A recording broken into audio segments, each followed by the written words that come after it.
다 같이 사도신경으로 우리의 신앙을 고백하겠습니다. 전능하사 천지를 만드신 하나님 아버지를 내가 믿사오며 그 외아들 우리 주 예수 그리스도를 믿사오니 이는 성령으로 잉태하사 동정녀 마리아에게 나시고 본디오 빌라도에게 고난을 받으사 십자가에 못 박혀 죽으시고 장사한 지 사흘 만에 죽은 자 가운데서 다시 살아나시며 하늘에 오르사 전능하신 하나님 우편에 앉아 계시다가 저리로서 산 자와 죽은 자를 심판하러 오시리라. 성령을 믿사오며 거룩한 공예와 성도가 서로 교통하는 것과 죄를 사해 주시는 것과 몸이 다시 사는 것과 영원히 사는 것을 믿사옵나이다. 아멘. 찬송가 419장입니다. 찬송가 419장입니다.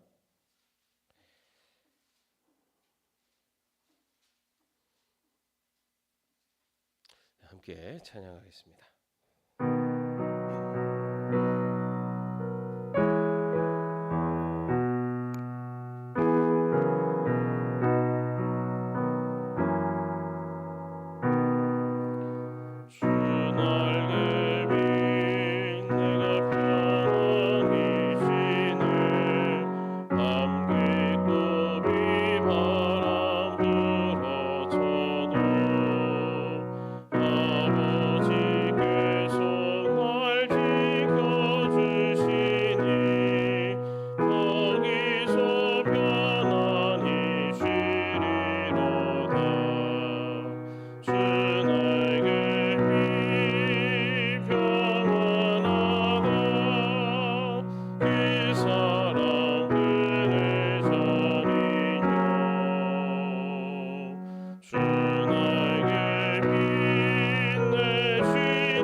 오늘 말씀은 로마서 8장의 말씀입니다.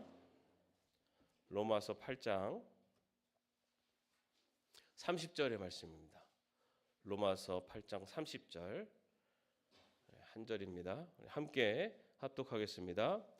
그리하여 하나님께서는 이미 정하신 사람들을 부르시고 또한 부르신 사람들을 의롭게 하시고 의롭게 하신 사람들을 또한 영화롭게 하셨습니다. 아멘. 오늘 새벽에 영하 7도라고 하더라고요. 이 추위를 헤치고 주의 앞으로 나오신 여러분들에게 더 뜨거운 하나님의 축복이 함께 하시기를 바랍니다. 예. 오늘 저희가 지금 성경 통독 범위가 이제 로마서입니다. 여러분 아시는 것처럼 로마서는 누가 쓴 편지입니까? 네, 바울이 쓴 편지죠. 바울이 로마 교회에 보낸 편지입니다. 근데 로마 교회는 바울이 세운 교회인가요? 아닌가요? 아닙니다.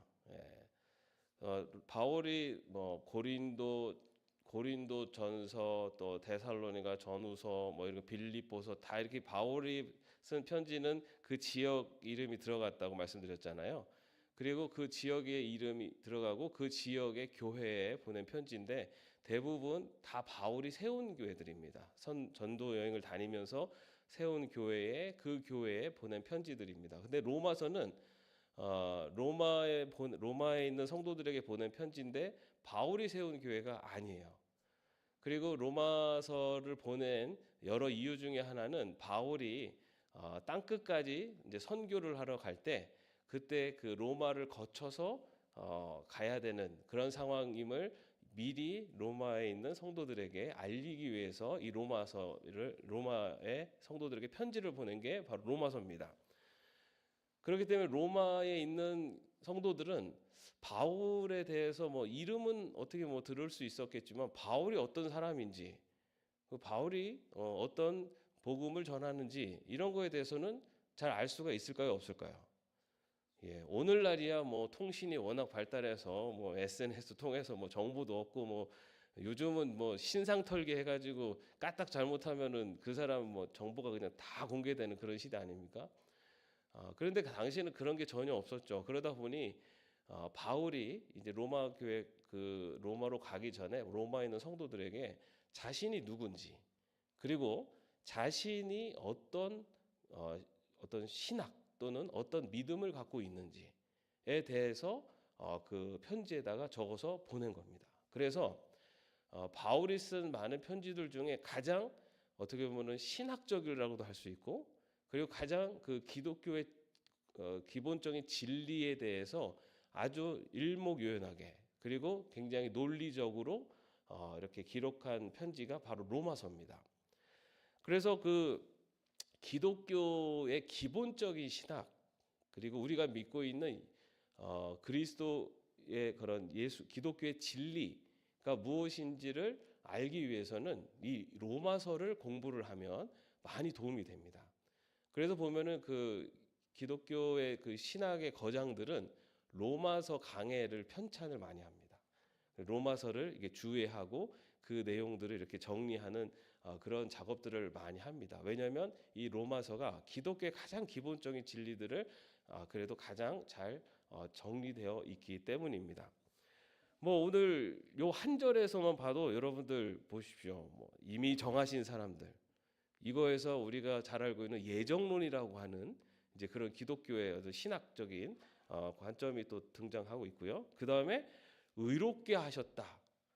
이거 뭐죠? 기독교에서 우리가 구원받은 뭐라고 부르니까 칭의도 나오죠. 그 다음에 영화롭게 하셨다.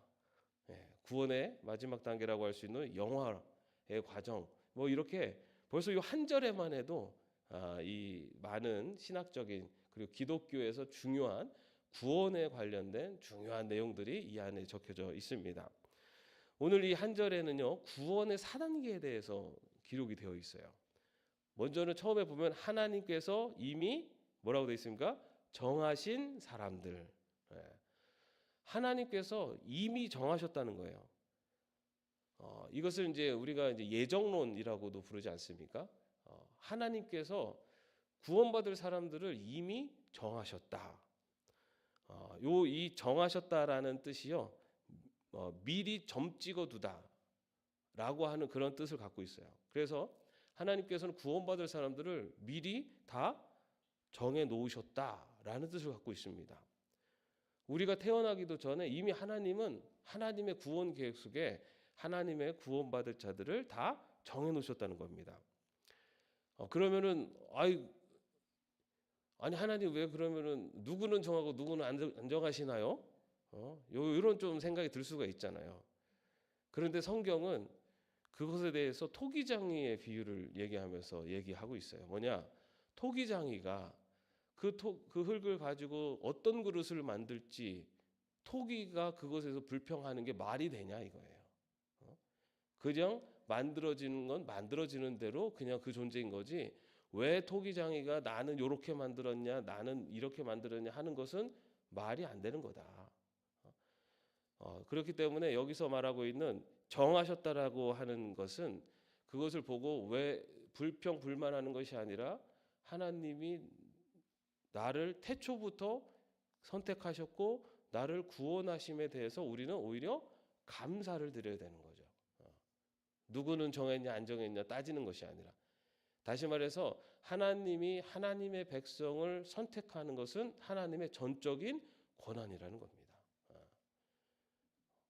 그러면서 그 다음 단계가 뭐라고 되어 있습니까? 바로 하나님께서 이미 정해진 사람을 부르셨다라고 되어 있어요. 하나님께서 나를 선택하셨어요. 근데 하나님이 선택하신 거는 태초부터 있었어요. 그러면은 지금 내 모습이 어떠고 저쩌고 이것 때문에 선택하신 게 아니라는 거예요. 지금 내가 뭐 열심히 살기 때문에, 아니면 내가 교회를 열심히 다니고 뭐 이런 게 아니에요. 내가 좋은 집안에서 태어나고 공부를 많이 했고 이래 선택하신 게 아니에요. 내가 태어나기도 전부터 선택하셨기 때문에 내 어떤 공로나 자격은 아무것도 없다는 겁니다. 하나님이 나를 선택하신 건 전적인 하나님의 은혜다. 그리고 하나님께서 부르셨다는 거예요. 여러분 교회 어떻게 처음 나오게 되셨어요? 다들 뭔가 이유가 있으시죠? 태어날 때부터 기독교 집안일 수도 있고, 아니면 무슨 뭐 사건이 있었을 수도 있고, 어떤 친구가 불러서 얼떨결에 왔다가 뭐 연결됐을 수도 있고, 여러 이유가 있잖아요, 그죠? 그리고 내가 정말로 예수님을 영접하고 믿게 된 그런 때도 있습니다. 그런데 우리는 그런 때 그때 그랬어 라고 다양한 이유로 내가 왜 하나님의 백성으로 오게 부르심을 받았는지에 대한 이야기를 하지만, 오늘 말씀에서 보십시오. 부르심의 주체는 누굽니까? 하나님이시라는 거예요. 내가 어떤 이유로 예수님을 영접했더라도 다양한 방법, 뭐 이유가 있었지만은, 그러나 나를 하나님의 백성으로 부르신 것은 바로 하나님이시다라는 것을 분명히 이야기하고 있습니다. 그러면은 이 말씀은 또 우리에게 어떤 의미를 갖고 있느냐? 하나님이 부르시는 때가 있다는 겁니다. 여러분 아까도 잠깐 얘기했지만, 내가 사랑하는 내 남편은 아직도 하나님을 안 믿는데, 그러면 하나님이 내 남편은 선택 안 했고 나는 선택했고, 그럼 하나님이 선택 안 하셨으니 내 남편이 안 믿는 거는 다 누구 책임? 하나님 책임 아닙니까? 그렇게 생각될 수도 있잖아요, 그죠? 그런데 하나님은 하나님이 부르시는 때가 있어요.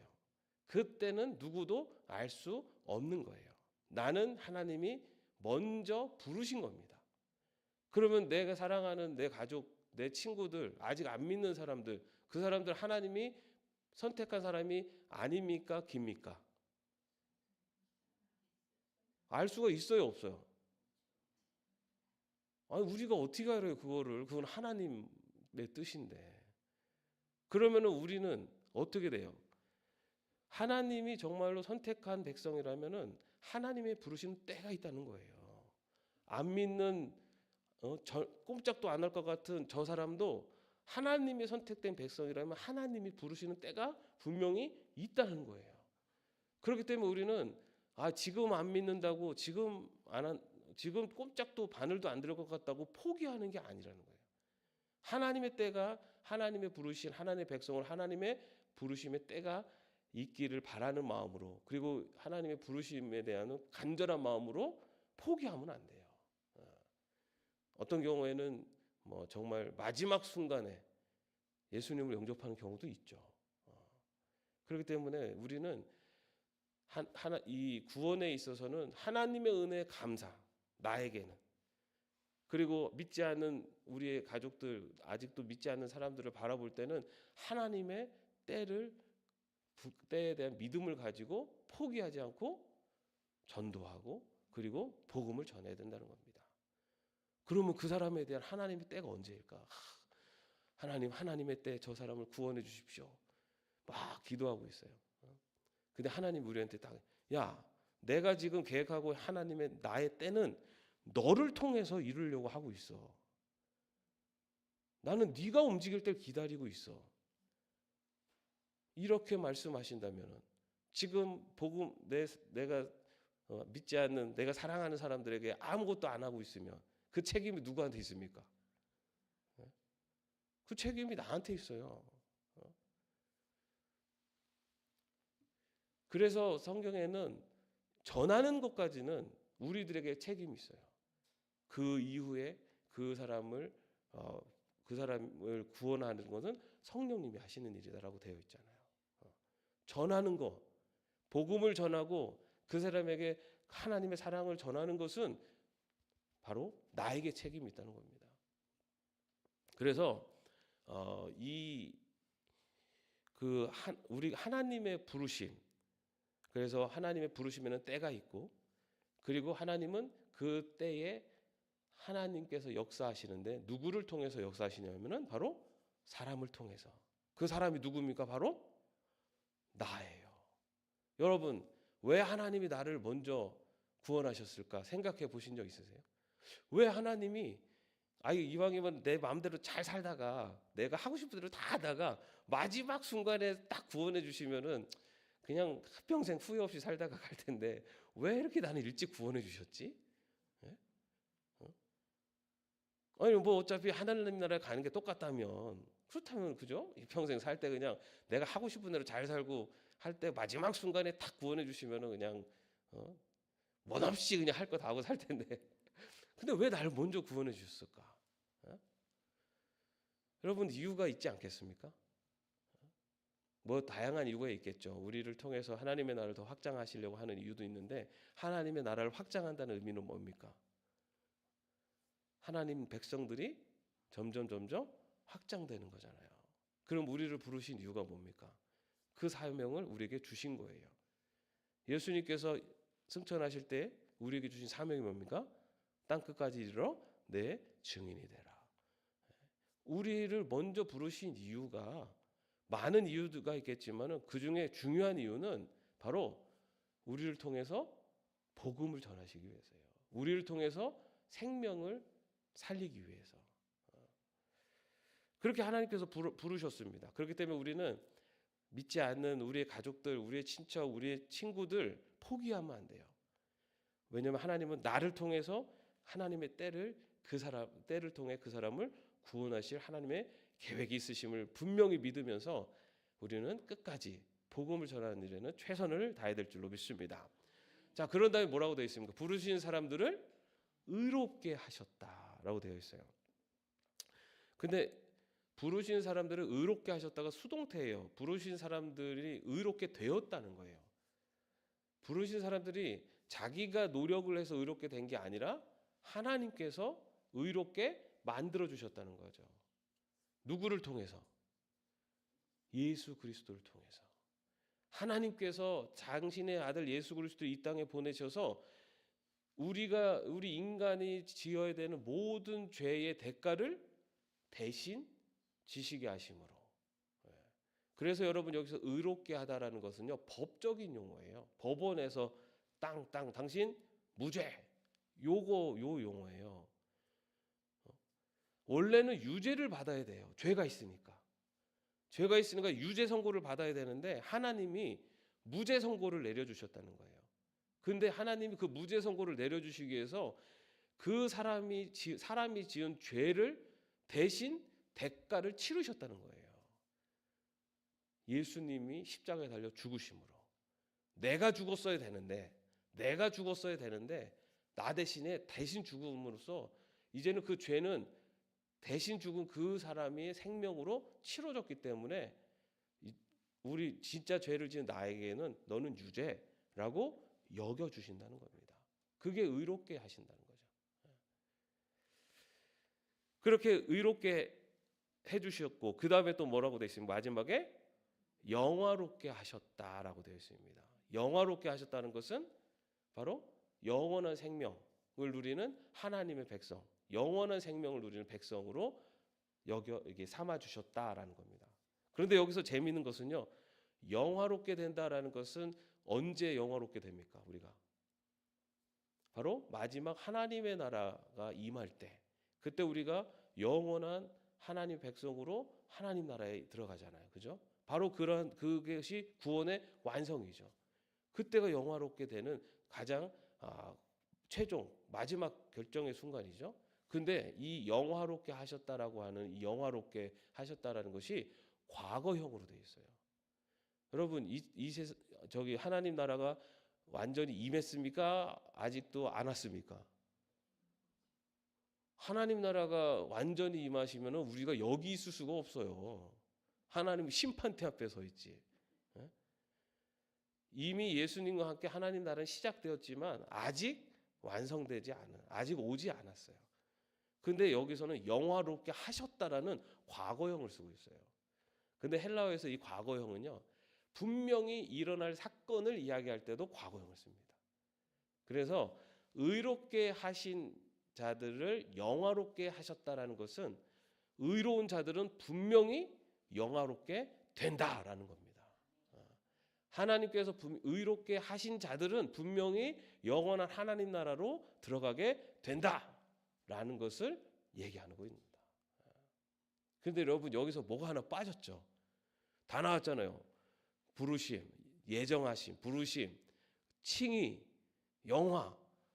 여러분 어디서 많이 들었던 단어가 하나 빠지지 않았습니까? 중간에 뭐가 빠졌습니까? 성화. 성화. 많이 들어보셨죠? 성화. 거룩하게 된다. 칭의, 의롭게 된 사람들이 영화의 과정까지 가는 이 중간 단계가 바로 성화죠. 우리가 하나님의 백성으로 부르심을 받아서 구원받았어요.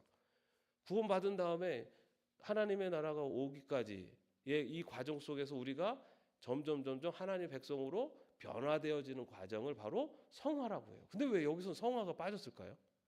구원의 과정을 이야기하는데. 왜냐하면 이 문장에서 주어가 뭡니까? 하나님께서는이에요. 미리 정하시는 것도, 부르시는 것도, 의롭게 하시는 것도, 영화롭게 하시는 것도 주어가 누굽니까? 하나님이세요. 여러분, 나를 의롭게 해주신 것도 하나님이 나를 의롭게 해주신 거예요. 내가 선택받은 것도 하나님이 나를 선택해 주신 거예요. 나를 부르신 것도 하나님이 부르신 거고, 내가 하나님 나라에 들어갈 수 있는 것도 하나님이 나를 그렇게 해주시는 거예요. 그런데 성화는, 거룩하게 되어지는 것은 여기에 주체는 누굽니까? 바로 나예요. 부르심을 받은 자다. 내가 바로 성화의 주체이기 때문에 여기에서 생략이 된 겁니다. 진정한 믿음으로 의롭게 된 사람은 영원한 하나님 나라에 들어가게 됩니다. 그죠? 그러면 그 사람이 진정한 믿음을 소유한 자라는 것은 어떻게 알 수 있습니까? 믿습니다 하면은 그 사람이 진정한 믿음을 소유한 자예요? 네? 그 사람의 믿음이 진정한 구원받은 믿음을 받은 의롭다 칭함을 받은 자라는 증거는 바로 성화를 통해서 증명되는 겁니다. 내 삶을 통해서 증거되는 거예요. 나는 하나님의 백성입니다. 말로 100마디 해도 소용이 없어요. 내가 하나님의 백성다운 모습으로 살아가야 되는 겁니다. 그 삶이, 그런 모습이 내가 구원받았다는 증거예요. 내가 하나님의 의롭게 여김을 받았다는 증거라는 거예요. 내가 아무리 믿습니다 해도 내 삶 속에 아무런 믿음의 백성으로서의 변화나 삶이 나타나지 않는다면 그 믿음은 퀘스천 마크라는 겁니다. 여러분,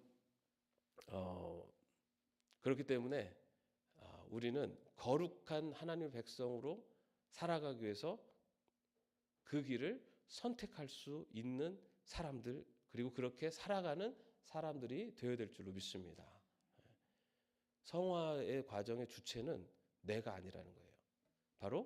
하나님이 아니라 바로 나예요. 하나님은 도와주세요. 누구를 통해서? 성령님을 통해서. 성령, 내가 거룩하게 노력하고 내가 정말 하나님 백성답게 살려고 노력할 때 성령님께서 우리를 도와주시는 거예요. 그렇지만 결국 결정은 누가 합니까? 내가 하는 거예요. 누구 탓하지 마세요. 하나님 탓 아니에요. 내가 변하지 않는 것은 하나님 탓이 아니에요. 내가 하나님의 백성답게 변화되지 않고 내가 내 삶이 여전히 세상 사람과 아무런 차이 없다면은 그 탓은 하나님 탓이 아니라 내 탓이에요. 여전히 아직도 내가 하나님 성령님의 소리를 듣는 것이 아니라 세상의 소리를 듣기 때문입니다. 여러분 아침부터 너무 복잡한 이야기를 해서 죄송합니다. 그런데 너무너무 중요한 거예요. 우리 기독교의 구원에 있어서는 너무너무 중요한 이 내용이 이 한 절에 다 들어 있습니다. 여러분 오늘 말씀처럼 정하시고 미리 정하시고 선택하시고 부르시고 의롭게 하시고 영화롭게 하시는 분 하나님이십니다. 나를 그런 자리로 불러주심에 대해서 우리는 감사하면 돼요. 그러나 성화의 과정, 거룩한 하나님의 백성이 되는 과정에는 나의 의지와 나의 결단이 필요합니다. 여러분 오늘 하루를 살아가시면서 하나님을 나를 선택하신 하나님의 백성으로 구원해 주신 하나님께 감사하며 동시에 하나님이 기뻐하시는 길을 선택하여 성화의 과정 가운데서 내가 바로 구원받은 하나님의 백성이라는 것을 증명하며 살아가실 수 있기를 주님의 이름으로 축원합니다. 기도하겠습니다. 하나님, 미리 정하시고 또 부르시고 의롭게 하시고 영화롭게 하시는 하나님의 그 큰 은혜에 감사드립니다. 그 큰 은혜를 받은 자로 오늘 이렇게 나와 예배하게 하시니 감사드립니다. 주님, 그 믿음이 진정한 믿음이며 은혜였음을 우리의 삶을 통해서 증명하며 살아갈 수 있는 저희들이 될 수 있도록 인도하여 주옵소서. 우리들의 삶이 하나님의 큰 은혜 가운데 있음을, 우리들의 믿음이 구원받은 진정한 믿음임을 성령님의 도우심과 성령님의 인도하심으로 선택하며 그 길로 나아갈 수 있는 저희들 될 수 있도록 인도하여 주옵소서. 예수님의 이름으로 기도합나이다. 아멘. 하늘에 계신 우리 아버지여, 이름이 거룩히 여김을 받으시오며 나라의 마옵시며 뜻이 하늘에서 이룬 것 같이 땅에서도 이루어지이다. 오늘날 우리에게 일용할 양식을 주옵시고 우리가 우리에게 죄진 자를 사하여 준 것 같이 우리의 죄를 사하여 주옵시고 우리를 시험에 들게 하지 마옵시고 다만 악에서 구하옵소서.